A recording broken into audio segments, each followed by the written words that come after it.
요즘 코로나 바이러스로 인해 많은 분들이 교회 예배를 나오지 못하고 계시죠. 우리 교회 연구표가 하나님을 기쁘시게 하는 성도 가정 교회인데요. 그러니까 우리가 가정에서 예배를 드리든 교회에서 예배를 드리든 하나님을 기쁘시게 하는 성도님들이 되셔야 되겠습니다. 하나님을 참으로 기쁘시게 해드리는 그런 성도님들이 되시기를 축원합니다. 그럼 우리가 어떻게 해야 하나님을 기쁘시게 해드릴 수 있겠습니까? 바울은 오늘 성경 본문 위에 있는 구절이죠. 골로새서 1장 19절 20절에서 이렇게 이야기하고 있습니다. 자, 각 가정에서 예배 드리시는 분들도 같이 한번 함께 읽어보셨으면 좋겠습니다. 골로새서 1장 19절 20절, 자, 같이 한번 읽어보십니다. 아버지께서는 모든 충만으로 예수 안에 거하게 하시고 그의 십자가의 피로 화평을 이루사 만물 곧 땅에 있는 것들이나 하늘에 있는 것들이 그로 말미암아 자기와 화목하게 되기를 기뻐하심이라. 아멘. 다시 한번 보세요. 아버지께서는 모든 충만으로 누구 안에 거하게 하세요? 예수 안에 거하게 하시고 그의 십자가로, 예수 그리스도의 십자가의 피로 뭘 이루셨다고요? 화평을 이루셨어요. 만물 곧 땅에 있는 것들이나 하늘에 있는 것들이 그로 말미암아 자기와 화목하게 되기를 기뻐하심이라, 이렇게 되어 있습니다. 하나님께서 뭘 기뻐하신다고요? 네, 자기와 화목하게 되기를요. 그럼 어떻게 하나님과 화목하게 될 수 있어요? 우리가 어떻게 해야 하나님을 기쁘시게 해드릴 수 있어요? 예수 그리스도의 보혈의 능력으로 하나님과 화목해야 된다는 거예요. 그의 십자가의 피로 화평을 이루셨어요. 만물과 땅에 있는 것들이나 하늘에 있는 것들이 그로 말미암아, 예수 그리스도로 말미암아, 그리스도의 피로 말미암아 자기와 화목하게 되기를 기뻐하신다고 하지 않습니까? 어떻게 기쁘게 해드릴 수 있어요? 모든 사람은요, 예수 그리스도의 보혈의 능력으로 하나님과 화목해야 됩니다. 철로역장으로 유명한 존 버년이 이렇게 쓰고 있습니다. 어느 날 시골을 지나면서, 자기 이야기입니다. 자기가 시골길을 지나면서 내 악한 마음과 하나님에 대한 불경함을 묵상하고 있었다는 거예요. 내 악한 마음과 하나님에 대한 불경함을 묵상하고 하나님에 대한 내 안의 적의를 생각하던 중에, 하나님께 대한 원망이나 무슨 불평이나 그런 적의를 생각하던 중에 골로새서 1장 20절 말씀이 떠올랐다는 거예요. 바로 이 말씀이 떠오른 거죠. 그리고 존 버년이 이렇게 쓰고 있습니다. 그의 십자가의 피로 화평을 이루사, 이 말씀을 통해 나는 하나님과 내 영혼이, 잘 들어보세요, 이 말씀을 통해 나는 하나님과 내 영혼이 그 피로 말미암아 친구가 되었음을 다시 보게 되었다. 그리고 이렇게 계속합니다. 하나님의 공의와 내 죄 많은 영혼이 그의 피를 통해 서로 끌어안고 입맞출 수 있음을 보았다. 참 좋은 하루였다. 영영 잊지 않았으면 좋겠다. 이렇게 쓰고 있습니다. 골로새서 1장 20절 말씀, 그의 십자가의 피로 화평을 이루셨다는 이 말씀을 통해서요, 나는 하나님과 내 영혼이 그 피로 말미암아 친구가 되었음을 다시 보게 되었다. 하나님의 공의와 내 죄 많은 영혼이 그의 피를 통해 서로 끌어안고 입맞출 수 있음을 보았다. 참 좋은 하루였다. 영영 잊지 않았으면 좋겠다. 그렇습니다. 우리 모든 성도님들께서도요, 예수 그리스도의 보혈을 믿으심으로, 그리스도의 보혈의 능력으로 하나님과 이처럼 화목하게 되시기를 진심으로 축원합니다. 바울은요, 2장 2절에서 예수님을 하나님의 비밀이신 그리스도라고 부르고 있습니다. 하나님의 비밀이신 그리스도. 본문 26절 27절에서는요, 이 비밀은 만세와 만대로부터 감춰졌던 것인데 이제는 그의 성도들에게 나타났다고 하면서요, 이 비밀의 영광이 이방인 가운데 얼마나 풍성한지를 알게 하려 하심이라고 했어요.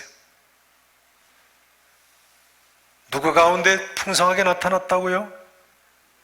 그렇습니다. 구약시대에는 몇몇 하나님 종들에게만 이 구원 계시가 나타났습니다만, 이제는 전 세계 모든 하나님의 사람들에게 하나님의 비밀인 예수 그리스도가 풍성하게 나타났어요. 이 예수 그리스도를 믿기만 하면 그가 누구든지 이방인이라고 할지라도 말이죠, 심지어 죄인 중에 괴수라고 할지라도 말이죠, 하나님과 화목하게 되고 살아야 할 이유가 생기고 그의 인생관이 바뀌고 우주관이 바뀌고 가치관이 바뀌고 참 비전이 생기고 참 삶이 가능하게 되었습니다. 이 자리에 계신 모든 분들께서요, 예수 그리스도의 이 보혈의 능력으로 하나님과 화목하게 되시기를 다시 한번 진심으로 축원하겠습니다. 자, 이제 24절 말씀을 또 같이 읽어보십니다. 24절 말씀 함께 읽으십니다. 나는 이제 너희를 위하여 받는 괴로움을 기뻐하고 그리스도의 남은 고난을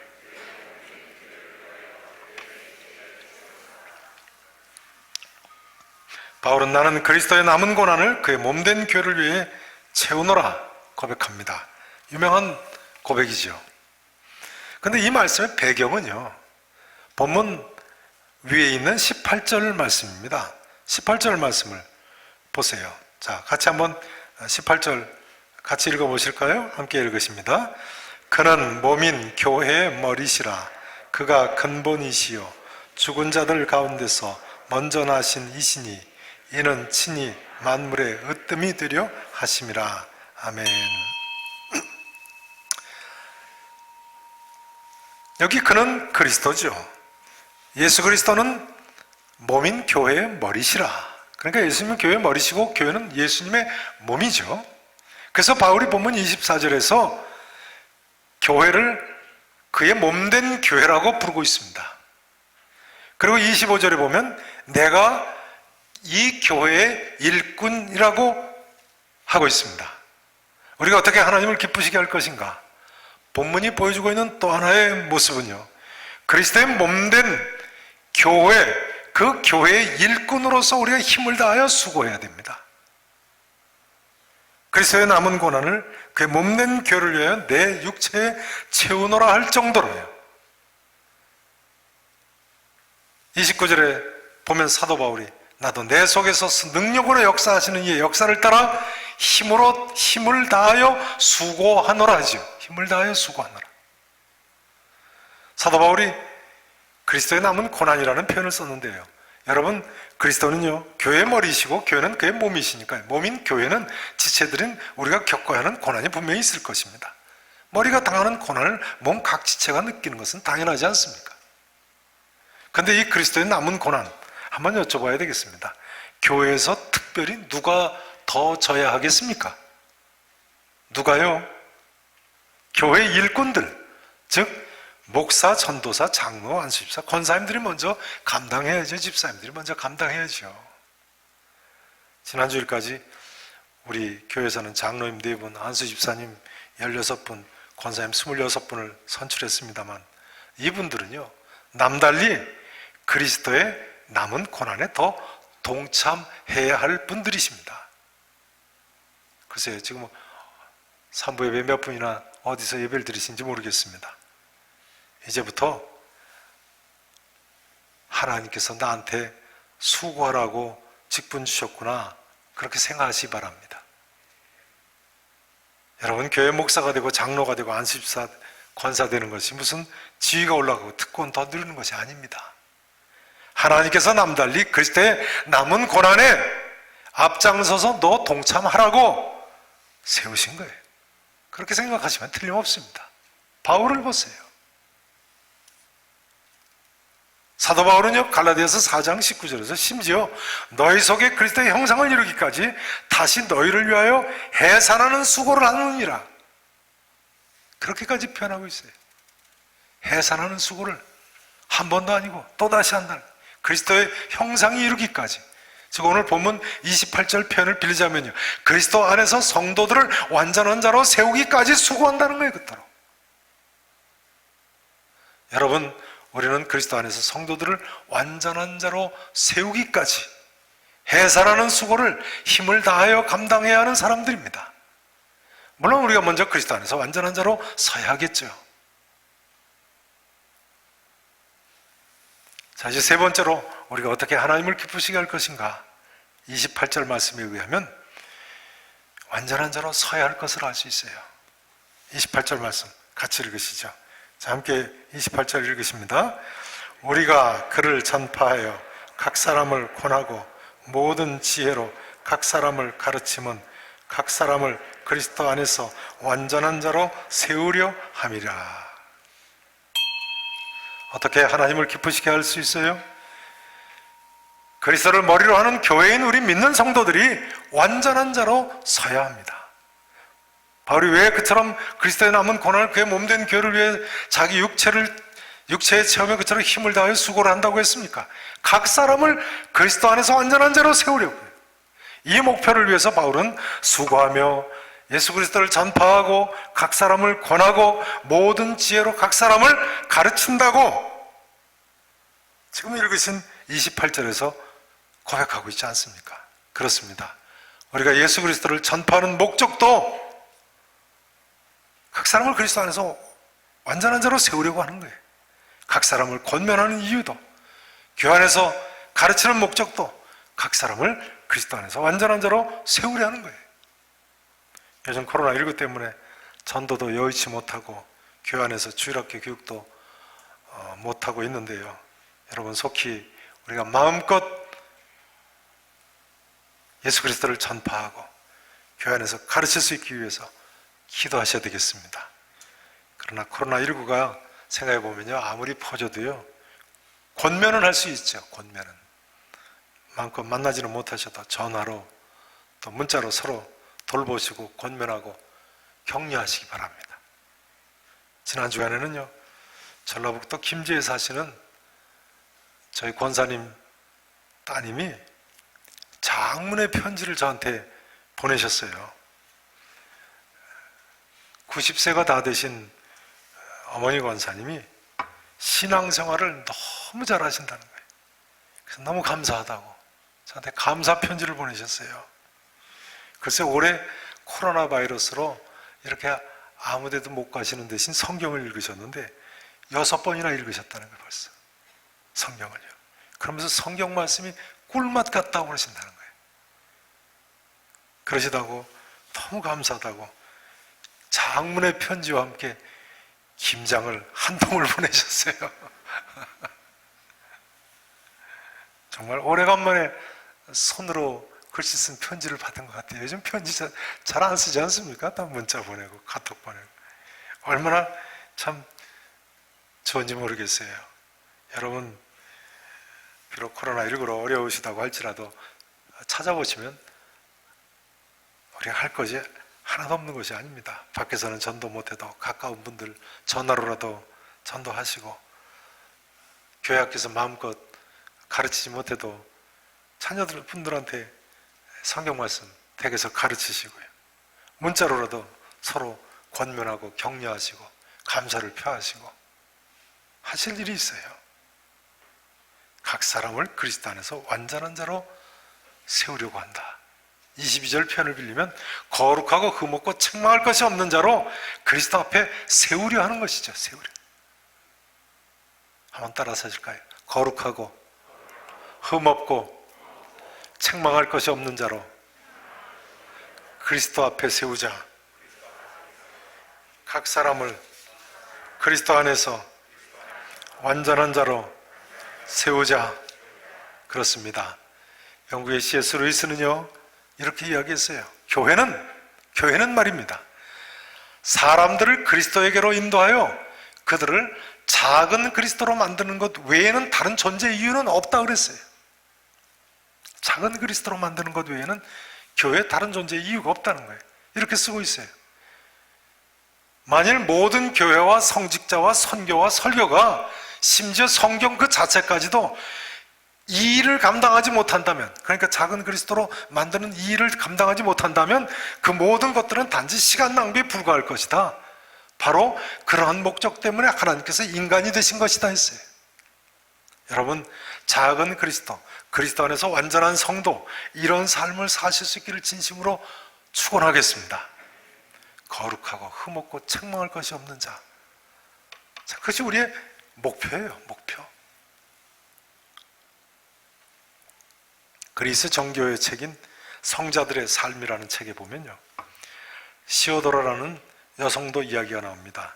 데오도라죠. 그러니까 이 시오도라는 어머니가 돌아가시자마자 아버지를 따라서 수도원에 들어갔다고 합니다. 여자니까, 딸이니까 수녀원에 들어가야 했습니다만 아버지하고 헤어지기가 싫어서 남자 복장을 하고는 남장을 하고는 수도원에 들어갔다는 거예요. 수도원에서 모범적인 수도 생활을 하니까 수도원장이 가끔 이 시오도라를 다른 수도사, 남자 수도사 2명하고 같이 수도원에서 멀리 떨어진 곳까지 심부름을 보냈답니다. 심부름이란 것이 다른 것이 아니고 수도원에 필요한 물품을 사오는 것이었는데요, 거리가 머니까 갈 때마다 한 여관에서 잠을 자게 됐습니다. 다른 남자 수도사하고 이 시오도라하고 같이 이제 자는 거죠. 근데 한 번은 여관집에 예쁜 딸이 하나 있었는데 어느 날 그 여관집 딸이 애를 갖게 됐다는 거예요. 난리가 나지 않았겠습니까? 여관집 주인은 아버지가 다그치니까 그 딸이 아버지 불같은 성미를 알아가지고 애 아버지 되는 남자를 보호하기 위해서 젊고 잘생긴 수도사가 그랬다고 둘러댔답니다. 그 아버지가 수도원장에게 달려가서 따졌습니다. 수도원장 생각에 젊고 잘생긴 수도사라면 이건 틀림없이 시오도로다, 이렇게 생각을 했습니다. 그때까지도 이 수도원장은 시오도로가 남장 여인이라는 걸 알지를 못했던 거죠. 그러니 수도원장 앞에 불려온 시오도라가 이야기를 듣고 보니까 분명히 동료 수도사 2명 중에 한 사람이 한 짓이 분명했습니다. 그러나 시오도라는 그것이 동료 수도사 중 한 사람의 짓이 분명했기 때문에 오히려 자기가 대신 무릎을 꿇고 사죄를 했다는 거예요. 용서해 주십시오, 제가 그랬습니다. 왜 그랬냐면 시오도라 생각에는 그 수도사가 수도사 신분으로 이렇게 죄를 지었으니 수도원에서 만일 쫓겨난다면 더 나쁜 짓을 할 테니까 자기가 대신 쫓겨나려고 그랬다는 거예요. 이렇게 해서 시오도라는 오해를 받고 수도원에서 마침내 쫓겨났습니다. 그런데 시오도라는 그 수도원을 끝까지 떠나지를 않고 추울 때나 더울 때나 수도원 문 밖에 서서 드나드는 사람들에게 용서를 빌었다는 거예요. 내가 잘못했다고. 그래서 마침내 수도원장이 이 시오도라를 불쌍하게 여겨가지고 수도원으로 다시 불러들였습니다. 그렇지만 시오도라는 수도원에 들어온 후에도 일종의 전과자가 되어가지고요, 죽는 날까지 힘든 일은 도맡아서 해야 됐고 천한 일 도맡아서 하는데 아무에게도 동정을 받지 못했다고 그래요. 마침내 시오도라가 수도원에서 세상을 떠났습니다. 그런데 수도원 규정에 따라서 그의 시신을 씻기게 됐는데요, 시신을 씻기다 보니까 시오도라가 남자가 아니고 여자라는 사실이 밝혀지게 됐어요. 싫어합니다. 시오도라가 동료 수도사가 세상으로 나가지 않고 수도원에 남아있어서 더 깊은 죄에 빠지지 않기를 바라는 마음에서 그 죄를 대신 덮어섰다. 이럴 수가 있나요? 예수님 닮은 모습 아닙니까? 오늘날까지 그리스 정교에서는 이 시오도라를 성자로 부르고 있습니다. 소설 같은 이야기입니다만 역사적인 사실입니다. 여러분 어떻게 생각하십니까? 오늘날 교회 안에 문제가 있다면 교회에 다니기는 하지만 변화된 삶을 사는 사람이 너무나도 많지 않기 때문은 아닌가요? 믿는다고는 하지만 작은 예수 그리스도로 거룩한 삶을 사는 사람이 너무 적기 때문일 아닐까요? 우리는 그저 적당선에서 너무 쉽게 타협하며 살지는 않는 거예요. 그러나 여러분, 우리 모두는요, 너희는 거룩하라, 나 여호와 너희 하나님이 거룩함이니라 하는 거룩한 삶의 명령을 받은 사람들입니다. 하늘에 계신 너희 아버지의 온전하신 것 같이 너희도 온전하라는 예수님의 명령을 받은 사람들입니다. 여러분, 예수님 제자로서의 우리의 삶은, 아니 나의 삶은 어떠해야 되겠다고 생각하십니까? 이제 결론을 맺어야 되겠습니다. 우리가 하나님을 기쁘시게 해드리기 위해서는 우선은 우리 각 사람이 예수 그리스도의 보혈을 믿음으로 죄사함 받고 하나님과 화평을 이루어야 합니다. 두 번째로 우리가 그리스도의 몸된 교회를 위해서 땀을 흘리고 수고해야 됩니다. 심지어 그리스도의 남은 고난을 그의 몸된 교회를 위하여 내 육체에 채우노라 할 정도로 말이죠. 세 번째는 우리 각 사람이 그리스도 안에서 완전한 자로 서야 하겠습니다. 우리 모두가 작은 예수 그리스도가 되어야 되는 것이죠. 벌써 2020년이 마지막 달 12월이 됐는데요. 예수님 탄생기념일인 성탄절이 다가오고 있는데요. 바라기는 이 예수 그리스도의 피값으로 사신 교회의 일꾼된 우리가 사도 바울처럼 힘을 다하여 수고하고 작은 예수가 돼서 하나님을 참으로 기쁘시게 해드리실 수 있기를 우리 구주 예수 그리스도 이름으로 간절히 축원하겠습니다.